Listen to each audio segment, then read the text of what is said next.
وعجل فرجهم اجمعین۔ اعوذ باللہ من الشیطان اللعین الرجیم۔ بسم اللہ الرحمن الرحیم۔ الحمدللہ رب العالمین والعاقبۃ للمتقین والنار للمخلدین۔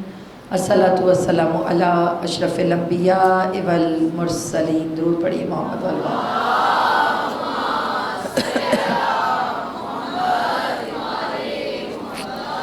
خیر المبشرین والمنذرین نبی المذنبین نبینا ابی القاسم محمد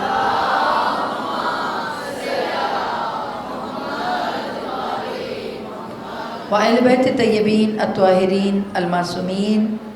اما بعد فقد قال اللہ تبارک و تعالی فی کتابہ المتین والفرقانہ الحمید وقولہ الحق بالحق۔ صلوات۔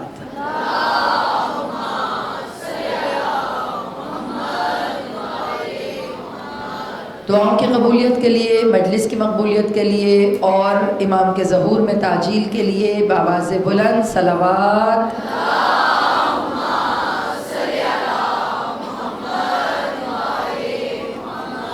وعجل فرجهم۔ مومنات گرامی، باکمال ہے وہ رب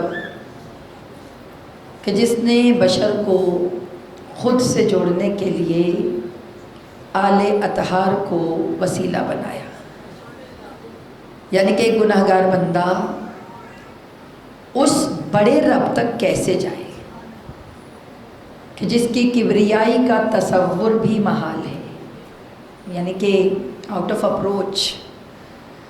وہ خدا کہ جس کو پسند ہے کہ جب اس کو بلایا جائے تو اکبر کہہ کے بلایا جائے۔ کبریائی اس کی صفت ہے، متکبر ہونا اس کی ذات کا حصہ ہے، بلکہ جملہ کہوں واحد خدا ہے جسے تکبر سجدہ ہے،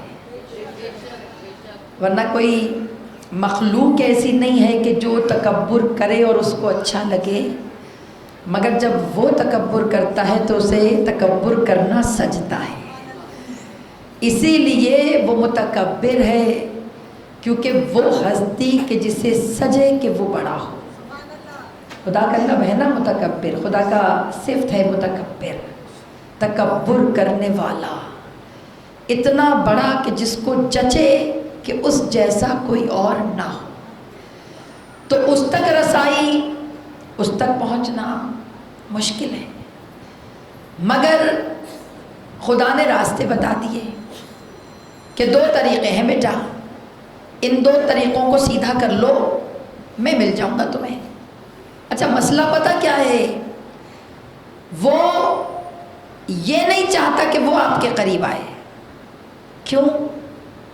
کیونکہ وہ تو آلریڈی قریب ہے، یہ حبل الورید شہرت کے نزدیک، وہ تو دور ہے ہی نہیں۔ وہ کہتا ہے میں تو تیرے قریب ہوں، اب تیرا کمال یہ ہے کہ تو بھی میرے قریب آ جا۔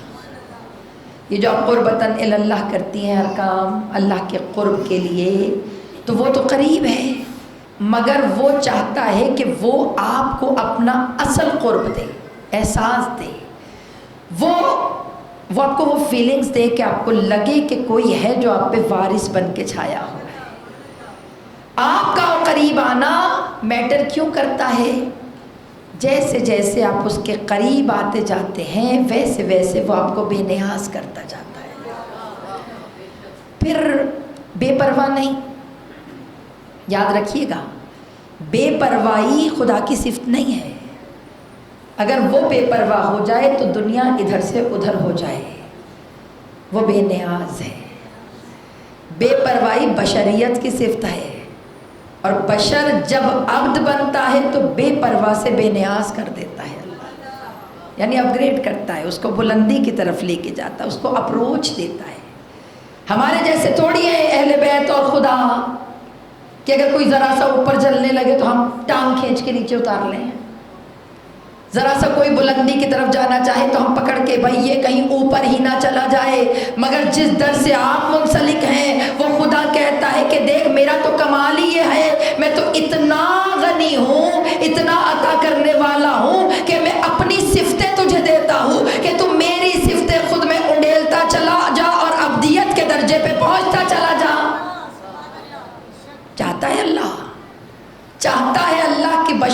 بہترین عبد بنے، بہترین بندہ. اور میری بیٹیاں جو بیٹھی ہو تم یاد رکھو، خدا نے آپ کو صرف انسان بنایا ہے، بشر، اور انسان کو پرموٹ کر کر عبد بنانا آپ کا کام ہے. عبدیت پلیٹ میں رکھ کے اللہ نہیں دے گا، انسانیت دے دی ہے، انسان بنا دیا. بھائی مولا کا جملہ ہے نا، شکر کرو خدا نے تمہیں اشرف المخلوقات بنایا. اگر وہ تمہیں چونٹی بنا دیتا تو تمہارا کوئی بس نہ چلتا، تم کسی کے قدم میں آ کر کچل کر مر جاتے اور تمہارا کوئی مصرف نہ ہوتا. نجم البلاغہ میں مولا نے جملے کہے ہیں کہ احسان مانو اللہ کا کہ اس نے تمہیں انسان بنایا ہے، ورنہ تمہارا بس نہ چلتا چونٹی ہوتے. اگر ہم ہوتے تو کیا کر لیتے؟ اگر کسی چونٹی میں ہوتے، چونٹی کی شکل میں، تو آپ کیا کر لیتی؟ کچھ بھی نہیں کرتی. بھائی مولا نے صحیح کہا نا، کسی پاؤں کے نیچے کچلی جاتی، مر جاتی، اور تمہیں تمہارا مصرف پتہ نہ چلتا. خدا نے تمہیں اشرف المخلوقات بنا کر صرف اشرف المخلوقات نہیں بنایا، پرموشن کے چانسز بھی دیے. خدا نے کہا پرموٹ ہوتے چلے جاؤ. آج ابتدائی گفتگو ہے اور ماشاءاللہ سے مجلس منسوب بھی شہزادے سے ہے. کمال تو اس شہزادے کا ہے، حسین کے گھر کا پہلا علی. بیدار ہو کے جملہ سنیے گا. دیکھیے ایسے نہیں، علی پڑھنا ہے تو پھر علی والے انداز سے سننا بھی ہے. اور آپ کو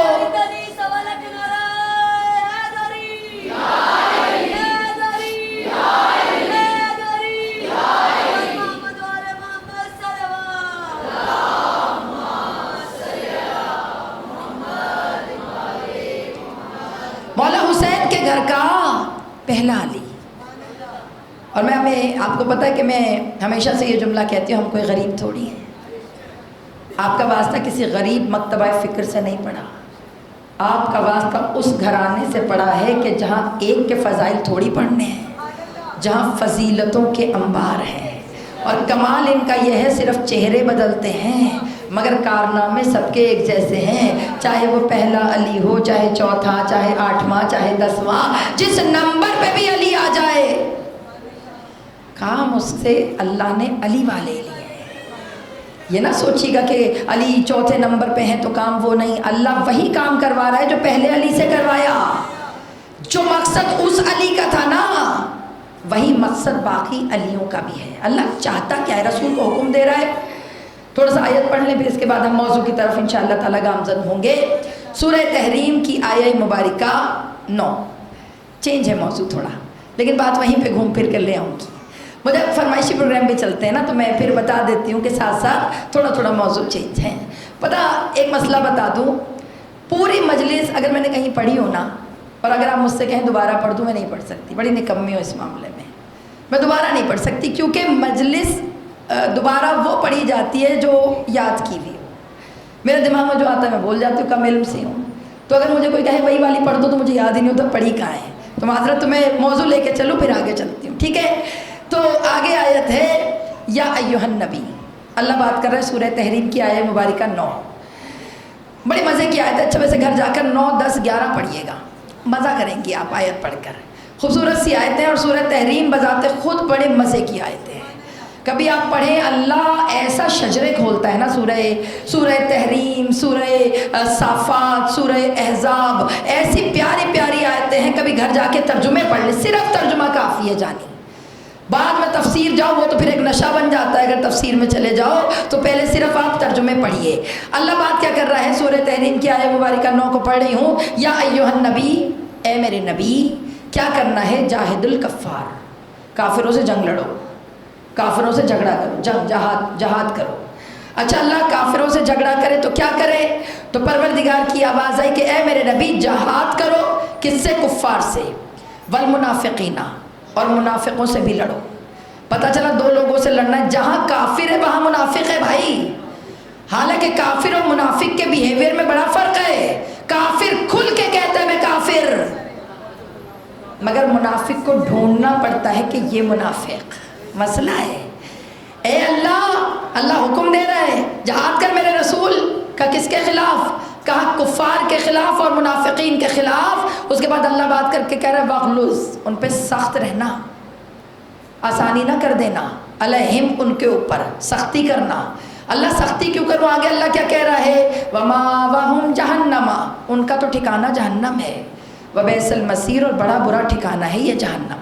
یہ آیت میں نے پڑھ دی، کبھی آپ کو وقت ملے تو اس کے نیچے والی آیتیں بھی پڑھ لیجئے گا۔ اللہ نے دو حکم دیے کہ اے میرے حبیب جہاد کر۔ جہاد کس کے خلاف کرنا ہے؟ ایک کافروں کے خلاف، ایک منافقوں کے خلاف۔ اب کافر اور منافقوں کے خلاف جہاد کرنا ہے، اور تمام مجمع جانتا ہے اللہ صرف نبی سے بات نہیں کرتا، جب نبی کو کوئی پیغام دے دے تو پتہ چلا جو کام نبی کرے وہ امت کے لیے بھی سنت۔ یہ تھوڑی کہ نبی کافروں سے لڑ کے فارغ ہو گئے، اس کے بعد ہم پہ کوئی کام ہی نہیں ہے۔ ہم میں سے آدھے لوگ ریلیکس اس لیے ہو جاتے ہیں کہ ہم سارے کاموں کو نبیوں کے کاندھوں پہ رکھ کر، اہل بیت کے کاندھوں پہ رکھ کر خود مزے کی نیند سو جاتے ہیں۔ نہیں میری جان، سونا ہی تو نہیں ہے جی جانے من۔ مومن منافق نہیں ہو سکتا، مومن منافق نہیں ہوتا۔ اچھا چلو بھائی، اب اس سے زارا سے کیا میں بات کروں، میری دیوانی بازی ہے یہ۔ درود پڑھیے محمد والے بابا۔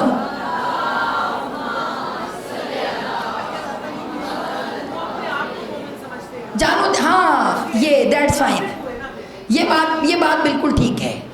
یہ دیکھیں آپ کو یاد ہوگا، بہت دفعہ میں پڑھ چکی ہوں کہ کسی عالم دین سے کہا تھا نا کسی نے کہ فلاں عالم نے چوری کی، یاد ہے واقعہ؟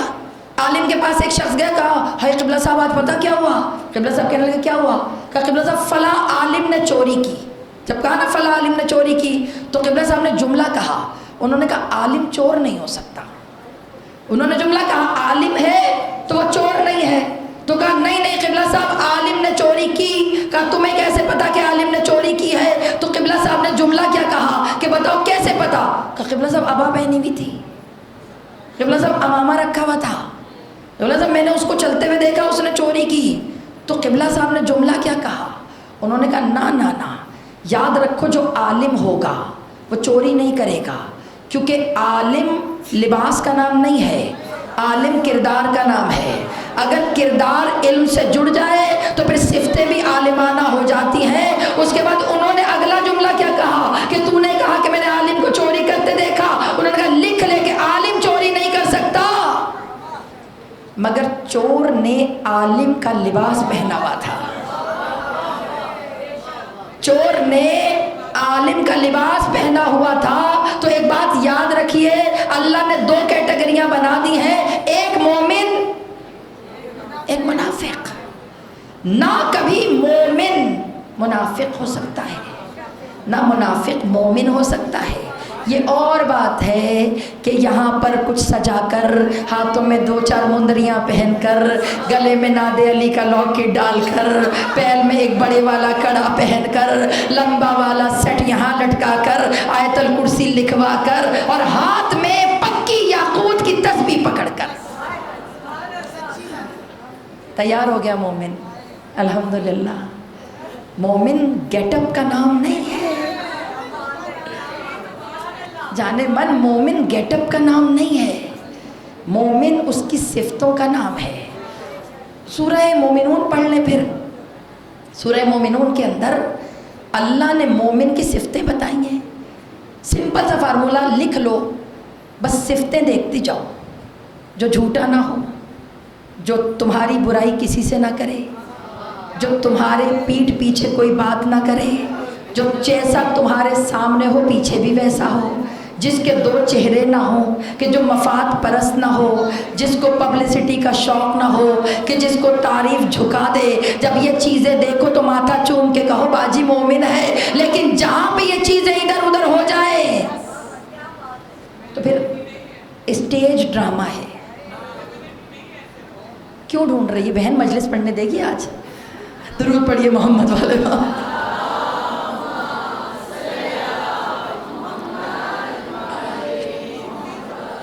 مسئلہ یہی ہے، مسئلہ دیکھیں میں ایک بات بتاؤں، وہی تو پھر بات ہے نا، ہم سارے بھی تو یہاں مومن بن کے ہی بیٹھے ہیں۔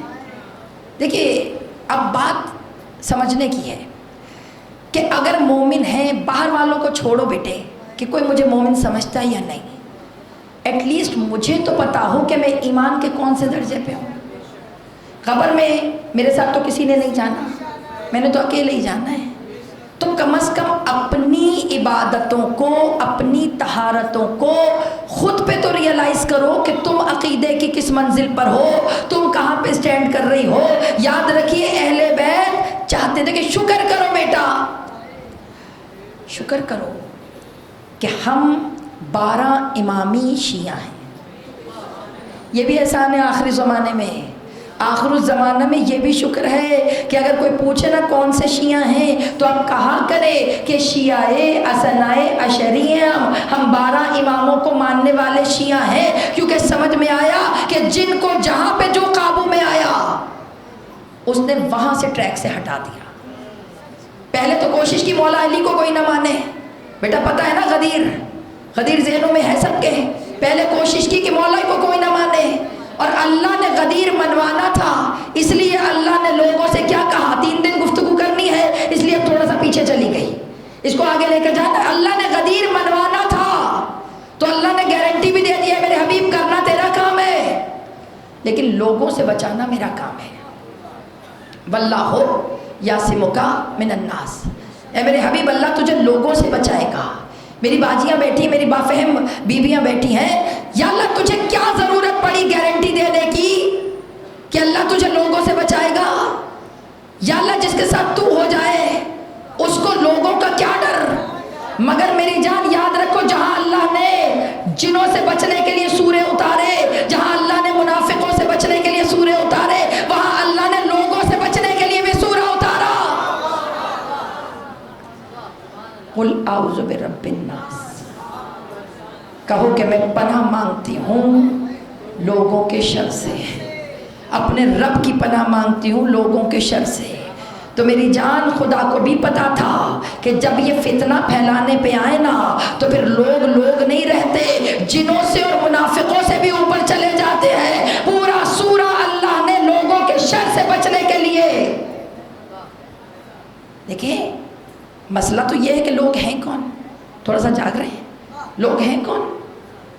میرے لیے آپ ہیں لوگ، اور آپ کے لیے میں ہوں۔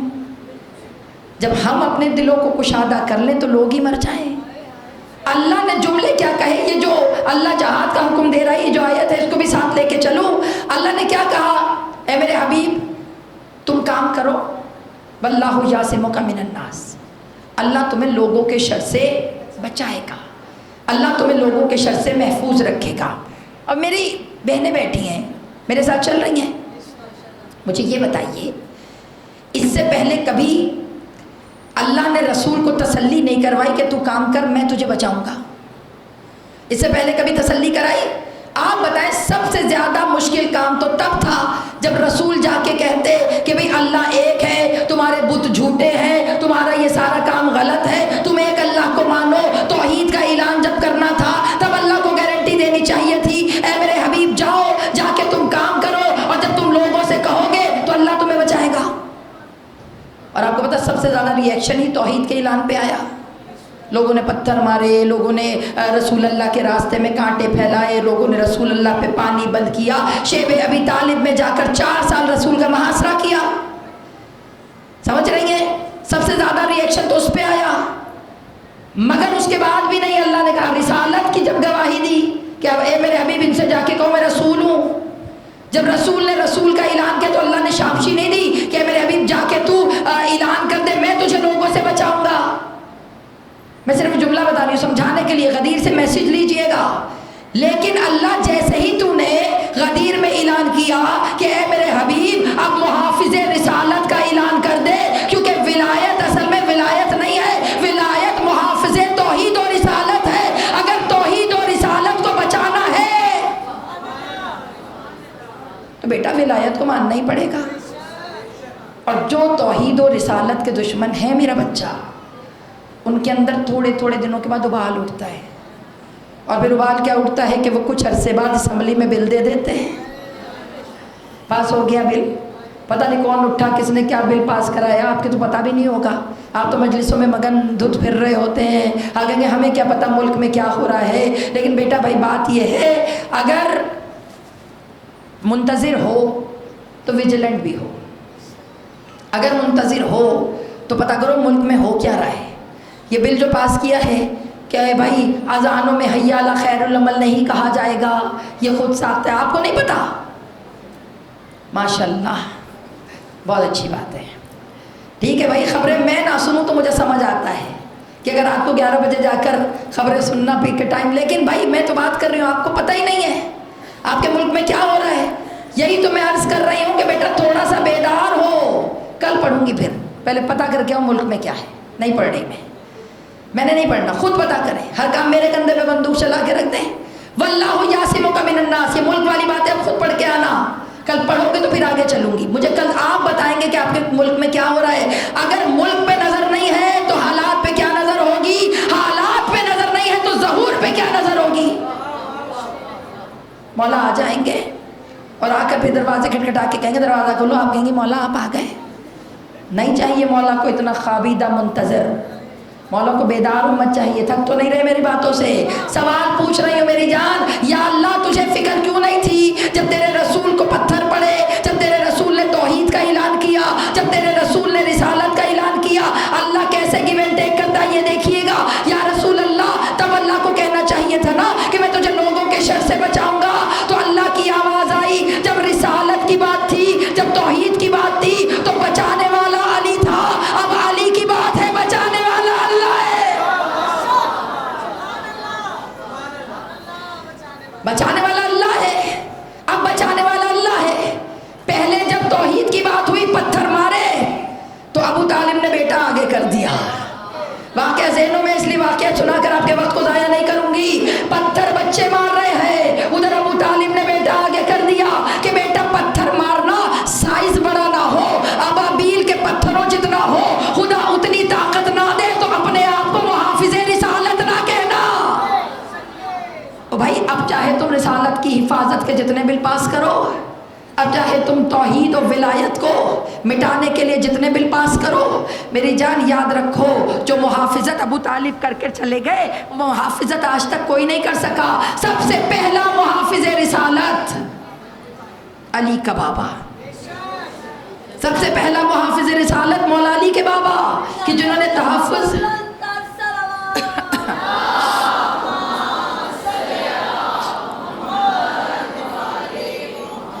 جنہوں نے رسالت کو بچایا۔ اللہ نے گارنٹی کیا دی؟ پتا چلا رسالت اور توحید کی حفاظت کے لیے علی تھے۔ اب مسئلہ کیونکہ ولایت کا تھا تو اللہ نے کہا اب پتا ہے علی خود آگے نہیں آئیں گے، کیونکہ علی کو شوق ہی نہیں تھا کہ لوگ انہیں اٹھائیں، مگر خدا کو شوق تھا کہ کوئی علی کو مٹا نہ سکے اور کوئی علی کو جھکا نہ سکے۔ اور آپ کو پتا ہے جہاں پہ مجمع دیکھا رسول نے فضائل علی شروع کر دیے، کیونکہ خدا چاہتا تھا زبان رسول کی ہو، ذکر علی کا ہو۔ وحی کے ذریعے خدا ذکر کراتا تھا، تو کہاں پتا تھا کہ معاملہ اب علی کا ہے؟ پہلے توحید کا تھا تو علی حفاظت کر رہے تھے، اب معاملہ علی کا ہے تو اللہ حفاظت کر رہا ہے۔ گیو اینڈ ٹیک مطلب کیا ہے؟ کا مطلب یہ ہے کہ اللہ چاہتا ہے تم اس کے کام کرو، وہ تمہارے کام کرے، آپ اس سے خالص ہو جائیں وہ آپ سے خالص ہو جائے گا، آپ اس کے کاموں میں جت جائیں وہ آپ کے مسئلے حل کرنے میں لگ جائے گا۔ کبھی کر کو تو دیکھیں، وَمَن يَتَّقِ اللَّهَ يَجْعَل لَّهُ مَخْرَجًا، جو اللہ پہ یقین کر لیتا ہے پھر اللہ اس کے لیے کافی ہو جاتا ہے، پھر اسے کہیں ادھر ادھر ہاتھ مارنے کی ضرورت نہیں پڑتی۔ تو میری جان اللہ نے چاہا ہر جگہ لوگوں کے شر سے علی بچے۔ اچھا کمال یہ ہے جو میں نے عرض کیا کہ شیعہ اثنی عشری 12 امامی شیعہ، 12 امامی ہیں اور ماشاءاللہ سے 12 میں بھی 4 علی ہیں، 12 میں بھی 4 علی ہیں۔ ابھی میں نے عرض کیا کہ باہر والوں کو مت ریئلائز کرواؤ کہ تم کیسے ہو، خود کو پتا ہونا چاہیے میں کیسی ہوں، مجھے پتا ہو میں عشق کی کس منزل پہ ہوں۔ آیت اللہ جوادی عاملی کہتے ہیں کہ احسان مانو کہ تمہیں رستے میں کسی نے گمراہ نہیں کر دیا، ورنہ کچھ 4 پہ آ کے رک گئے، کچھ 6 پہ آ کے رک گئے، کچھ 8 پہ آ کے رک گئے۔ آپ نے دیکھا ہے نا، آپ تو ماشاءاللہ نجف جاتے ہیں، آپ نے دیکھا نہیں نجف میں بوہری ہمارے جو برادران ہیں وہ آتے ہیں، جب وہ آتے ہیں تو آپ کو پتہ ہے کہ وہ مولا علی کے روضے پر، یہ سارا جو مطلب مسجد کوفہ کی تعمیر ہے ان کا ہدیہ ہے، انہوں نے یہ سارا کنٹریبیوٹ کر کے پوری مسجد کوفہ لش کروائی ہے۔ آپ کو پتہ ہے کہ یہ بوہری آگے نہیں جاتے، ان کے لیے جی سامرا نہیں جاتے، مشہد نہیں جاتے، یہ چھٹے امام پہ آ کر ختم، یہ مشہد نہیں جاتے، مشہد میں آپ کو کبھی نہیں نظر آئیں گے، کاظمین میں نہیں نظر آئیں گے، سامرا میں نہیں نظر آئیں گے، یہ بس یہاں پر ان کا عقیدہ کامل ہے اور بہت عقیدت سے وہ مولا علی سے محبت کرتے ہیں، مگر کمال یہ ہے کہ بیچ میں رک گئے۔ اب بیچ میں کوئی چوتھے پہ رک گیا، کوئی چھٹے پہ رک گیا، کوئی آٹھویں پہ رک گیا۔ آٹھویں امام والے بھی ہیں، ہشت امامی، جن کو ہشت امامی کہتے ہیں، وہ صرف مشہد تک جاتے، وہ بھی کاظمین سامرا نہیں جاتے، وہ آگے نہیں جاتے، وہ سامرا نہیں جاتے، وہ کہتے نہیں ہمارا امام ہی نہیں ہے۔ تو آپ یہ دیکھیں سازش دشمن کی کیسے چل رہی ہے کہ جو پہلے پہ نہیں بہکا اسے دوسرے پہ بہکا دو، دوسرے پہ نہیں بہکا چوتھے پہ بہکا دو، چوتھے پہ نہیں ہٹ رہا تو چھٹے پہ بہکا دو، یعنی کہ کہیں سے منزل تک نہ پہنچے۔ پوچھا پہلے علی کی منزل کیا ہے؟ کہا جب تک آخری تک نہ پہنچایا جائے تو شکر کیا کرو تمہیں رستے میں کسی نے نہیں بہکایا، پہلے علی سے چل کے 12ویں تک پہنچے ہو۔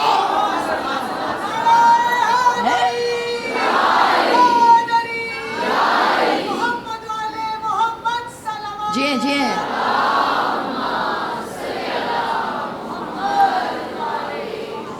شکر کیجئے 12 امام شیعہ ہیں، شکر کیجئے آپ کو درمیان میں کسی نے ہائی جیک نہیں کر لیا، ورنہ یہ کمزور عقیدہ انسان 2 سیکنڈ میں مولٹ ہوتا ہے۔ پتہ چلا جو رسول نے غدیر میں دیا 12ویں تک جانا، 12ویں تک آپ پہنچ گئے۔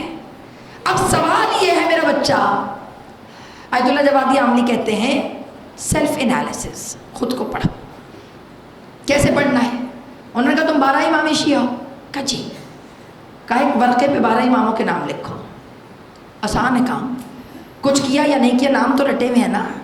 اور یہ بھی آپ کے مکتبہ فکر کا احسان ہے، جس عمر کے بچے سے پوچھیں گے اسی ترتیب سے نام پڑھے گا، نہ ایک اوپر نہ ایک نیچے۔ اور کسی مکتبہ فکر کے پاس یہ اجازت نہیں ہے، باقیوں میں سے کسی سے پوچھ لے چوتھے کے بعد کنفیوز ہو جاتے ہیں، 5ویں چھٹے پتہ ہی نہیں ہوتا کہ آگے سے چلنا کیسے ہے۔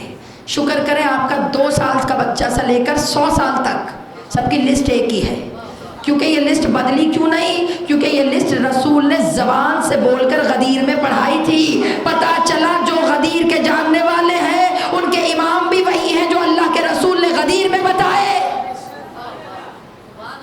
اور جو منکر غدیر ہیں ان کے امام بھی بیچ میں خود ساختہ ہیں۔ معذرت، سیدھی سیدھی باتیں بھائی، اب جب سب 2 ٹوک باتیں کریں تو ہمیں کرتے ہوئے کیا موت ہے؟ ہم بھی 2 ٹوک باتیں کریں، اب کیونکہ آخر زمانہ ہے تو ایسی باتیں ہوں گی نا، تو ہم غلط تو نہیں کہہ رہے۔ جو لسٹ رسول نے دی وہ لسٹ آج بھی ہمارے پاس ہے، باقی سب کھول کے دکھا دے کہ رسول نے کس کس کے نام دیے تھے۔ رسول نے یہ تھوڑی کہا تھا کہ علی ہے، من کنت مولا فہذا علی مولا، جس کا میں مولا اس کا علی مولا۔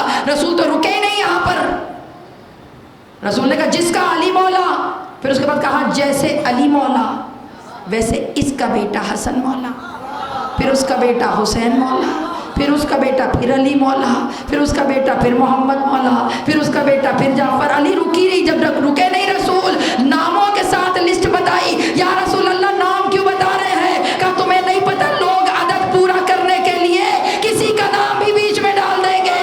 کہا حجت الوداع کو، بیٹا یہ پروٹیکشن تھی رسول کی، یہ محافظت تھی رسول کی، پوری لسٹ دے کے گئے۔ اور شکر کرو آپ کے پاس وہی لسٹ موجود ہے جو رسول نے دی تھی، بیچ میں کوئی ادھر ادھر سے کود کے نہیں آیا۔ معافی کے ساتھ عرض کر رہی ہوں، اب یہاں پہ آیت اللہ جوادی عاملی کہہ رہے ہیں پیپر پہ نام لکھیے 12 اماموں کے۔ کیا لکھ لیے؟ کہ اب 12 اماموں کے نام لکھ کر شکر کرو کہ تم ان کے ماننے والی ہو گیا شکر۔ اس کے بعد انہوں نے اگلا جملہ بڑا پریکٹیکل کہا، کہ پھر اس کے بعد ہر امام کے آگے لکھو کہ تم نے اس امام سے لیا کیا ہے۔ 12 کے آگے لکھو علی سے کیا لیا، جناب امام حسن سے کیا لیا، جناب امام حسین سے کیا لیا، چھٹے سے کیا لیا، 8ویں سے کیا لیا۔ کہا جب اپنی ذات کو دیکھو اور دیکھ کے ریئلائز کرو کہ اچھا مجھ میں برداشت امام علی سے آئی ہے، مجھ میں سخاوت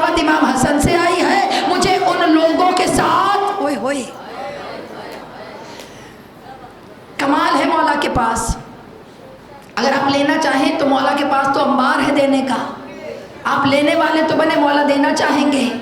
میں ایک کتاب پڑھ رہی تھی، اس میں ایک جملہ لکھا ہے، اس کو ضائع نہ کیجیے گا، بڑا پیارا جملہ ہے۔ انہوں نے جملہ لکھا کہ علی سے کچھ لینا ہے، اسپیشلٹی تو علم ہے مولا کی، ہے نا، یا ایمان ہے یا اطاعت ہے، یہ سب چیزیں مولا کی اسپیشلٹیز ہیں۔ مگر اس بندے نے کیا لکھا، کہ اگر علی سے لینا ہو تو لو، کہ یا علی وہ طاقت دے کہ ان لوگوں کے ساتھ کیسے رہا جاتا ہے جو پسند بھی نہ ہو اور رہنا بھی پڑے۔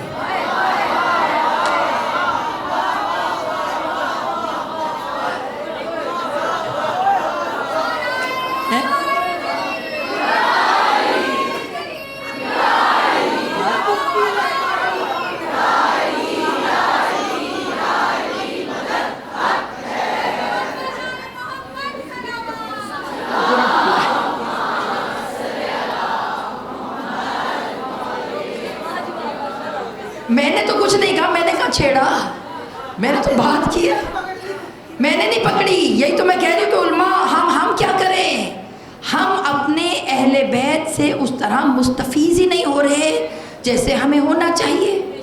انہوں نے کہا علی سے کب تک مانگتے رہو گے، مولا یہ دے دے وہ دے دے، کہ مولا سے طریقہ سیکھو، مولا سے ہمت مانگو کہ مولا ان کے ساتھ کیسے رہا جائے کہ جو پسند بھی نہ ہو اور رہنا بھی پڑے۔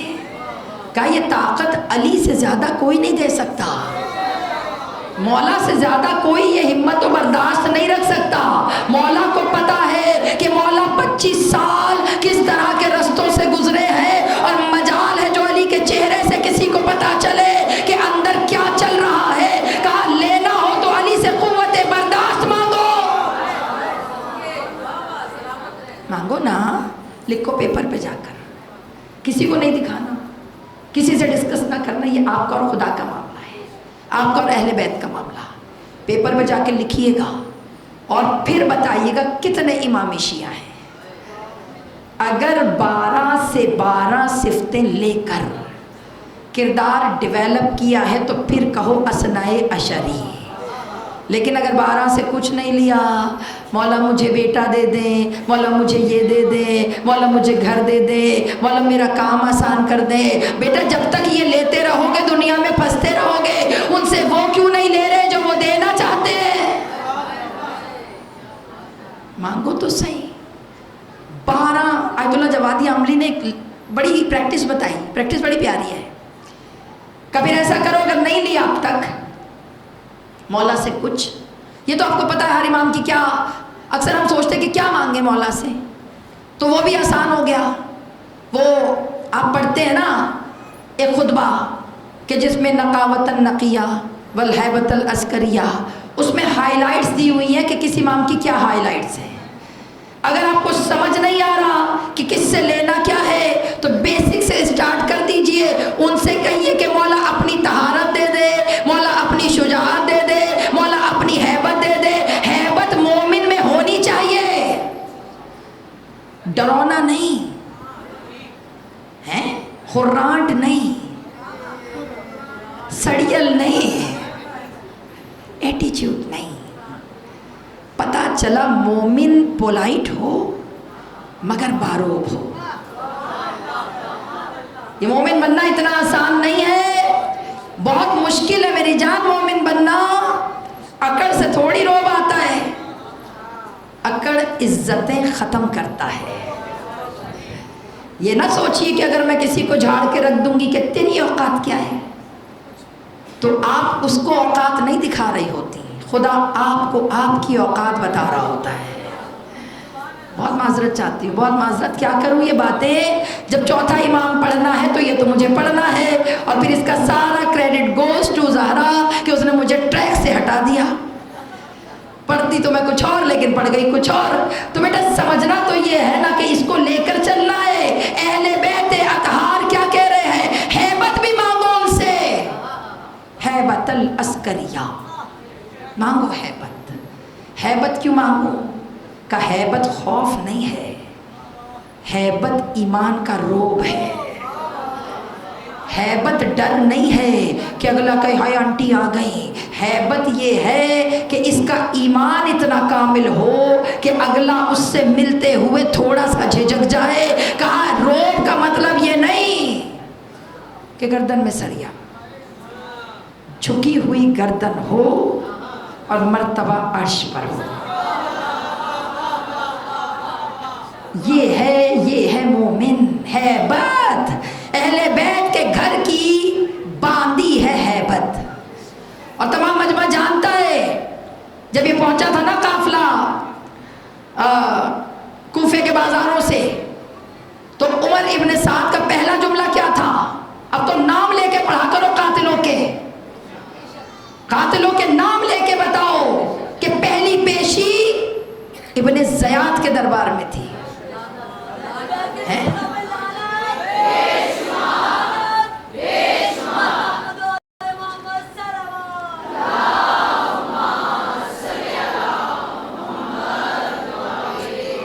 عمر ابن سعد نے جملہ کیا کہا تھا کہ پورے رستے ہمیں یہ سمجھ میں نہیں آ رہا کہ قید ہم نے انہیں کیا ہے یا ہم ان کے قیدی ہیں.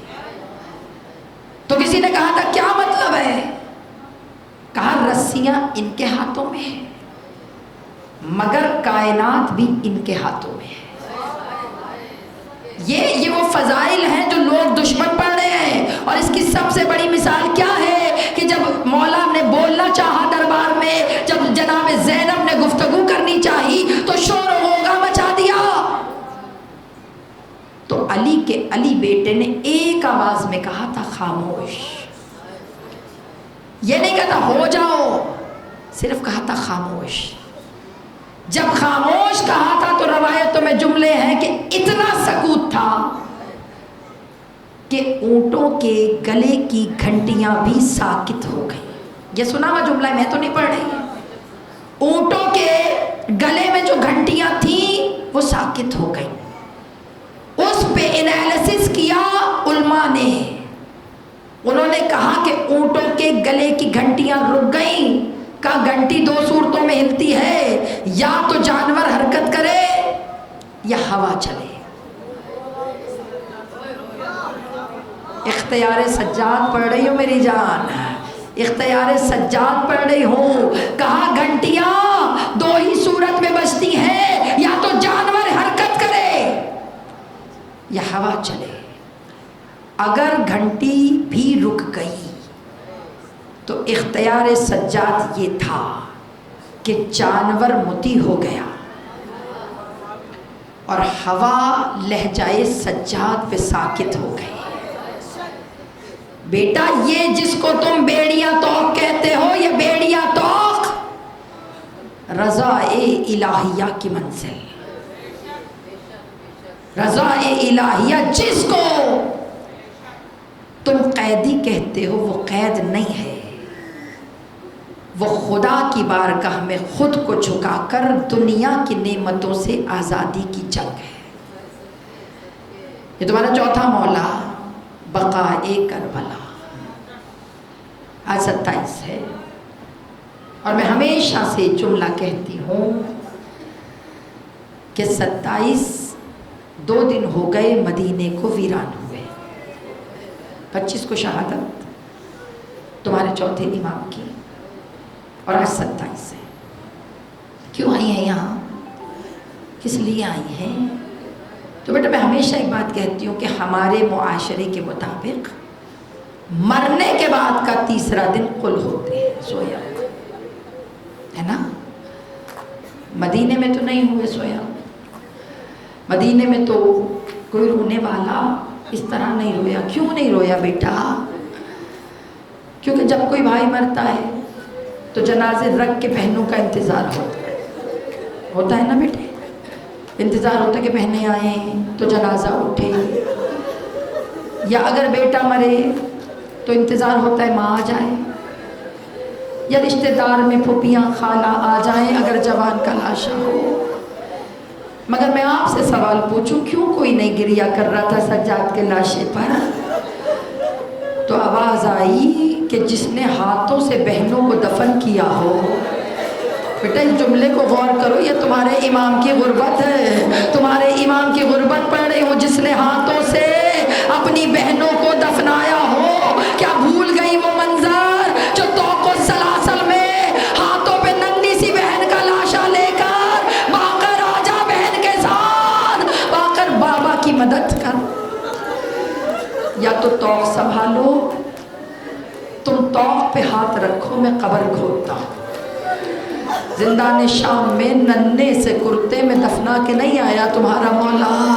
بیٹا بہنیں جو ہیں نا، بہنیں لاشوں پر، بھائیوں کے لاشوں پہ رونق دیتی ہیں، مگر جو بھائی ہاتھوں سے بہنیں دفنا آیا ہو، ایک کو اکبر کا بچھوڑا مار گیا، دو کو جنت البقیہ میں دفن کر دیا، ایک کو شام کے بازار میں دفن کر آیا۔ اور جس کی ماں جنت البقیہ میں زندگی میں دفن ہو جائے، سوچو، جس کو ماں کہتے تھے نا جناب رباب، انہیں بھی ہاتھوں سے دفنایا۔ کاش سجاد کے جنازے پہ رباب ہی ہوتی تو اصغر کو یاد کر کے بڑا روتی، مگر عزاداروں کوئی بھی نہیں تھا، ویران جنازہ اٹھ گیا تو رو کے کہو سید سجاد آج ہم وارث بن کے آئے ہیں، مولا اس بے وارث جنازے کے بارے جس پہ بہنیں نہ روئیں، آج رو کے کہیے شہزادی سکینہ ہم آپ کی نیابت میں رونے آئے ہیں، بی بی ہم آپ کو پرسہ دینے آئے ہیں، میرا بچہ آج مدینہ ویران ہو گیا۔ پوچھا کیوں؟ کہا آج نماز شب پر کسی کے رونے کی آواز نہیں آئی۔ کہا کون روتا تھا؟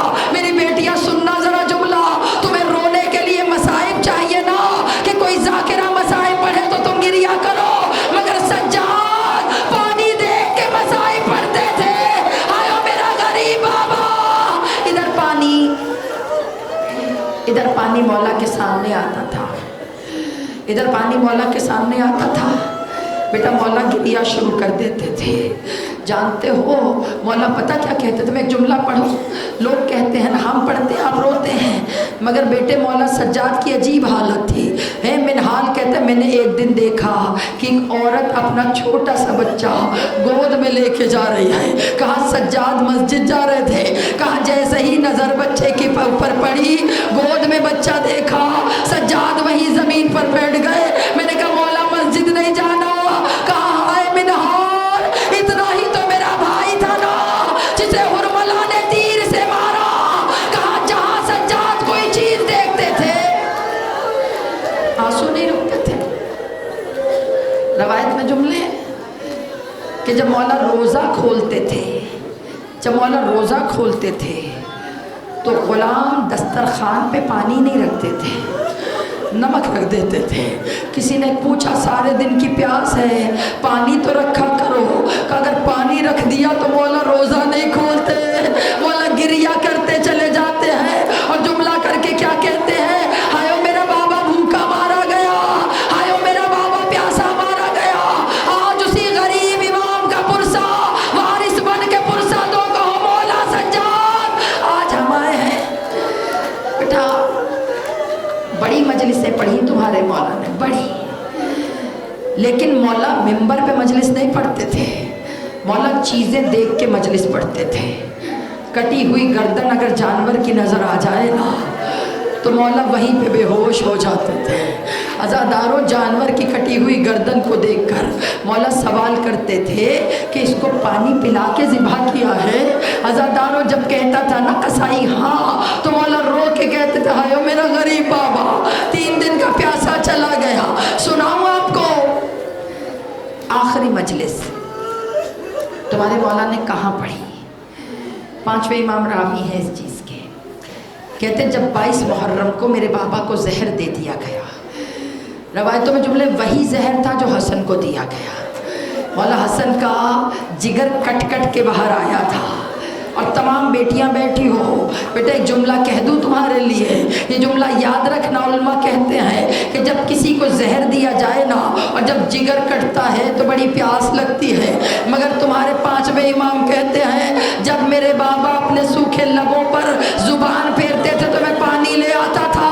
کہا بابا نے ہاتھ سے پانی ہٹا دیا، ماں کر پانی نہیں چاہیے، کہا 25 تک پانی نہیں پیا، کہا جب انگلیوں میں گنا تو 3 دن کا بابا پیاسا چلا گیا۔ اللہ جانے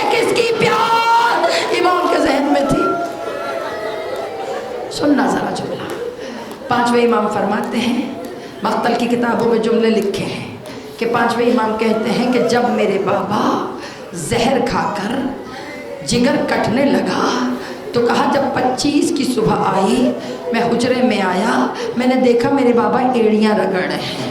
اب جب میں نے بابا کو ایڑیاں رگڑتے دیکھا میں نے کہا بابا پانی پلا دوں، کہا میرے بابا نے پانی کو منع کیا۔ اب جس کے کھلے ہاتھ ہے سجاد کی مجلس سننا، مولا نے پتا کیا جملہ کہا؟ مولا نے رو کے کہا باقر مجھے زمین پہ لٹا دے، باقر مسند سے اٹھا کے زمین پہ لٹا دے۔ کہا میں نے چادر بچھائی، ارے بابا کو لٹانا چاہا، بابا نے رو کے کہا چادر ہٹا دو مجھے خاک پہ لٹا دو۔ کہا میرا زخمی بابا مٹی کے ڈھیر پر لیٹ گیا۔ عزاداروں مٹی پہ لیٹ گئے، مٹی پہ لیٹ گئے، رو کے کہا باقر میرا منہ کربلا کی طرف کر دو۔ جب منہ کربلا کی طرف ہوا نا، اب آپ کے لیے جملہ پڑھ رہی ہوں، امام باقر فرماتے ہیں میں نے بابا کا زخمی سر گود میں رکھ لیا، کہا چہرے پر ہاتھ پھیرنا شروع کیا، بابا کے پسینے کو صاف کیا، کہا بابا نے اچانک اشارہ کیا باقر میرا سر زمین پر رکھ کر کمرے سے باہر چلے جاؤ۔ جب یہ جملہ کہا تو میں نے ہاتھ جوڑ دیے، میں نے کہا بابا جس کا جوان بیٹا ہو وہ بوڑھے باپ کو کیسے مرنے دے؟ کہا جیسے ہی میں نے یہ جملہ کہا میرا بابا زمین پر تڑپ گیا۔ ہائے باقر میں کھڑا دیکھتا رہا، باقر میں بھی تو دیکھوں، ارے کوئی بے دردی میں کیسے مرتا ہے؟ ہائے میرا بابا 3 دن کا پیاسا مارا گیا، میرا بابا بھوکا مارا گیا۔ اللہ لعنت اللہ۔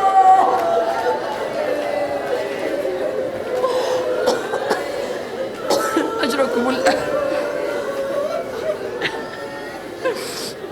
اجرکم اللہ۔ بیٹا میں نے پڑھ دیا اور آپ نے سنا، کیا جملہ ہے چوتھے امام کا کہ باقر حجرے سے چلے جاؤ۔ پوچھا کیوں بابا؟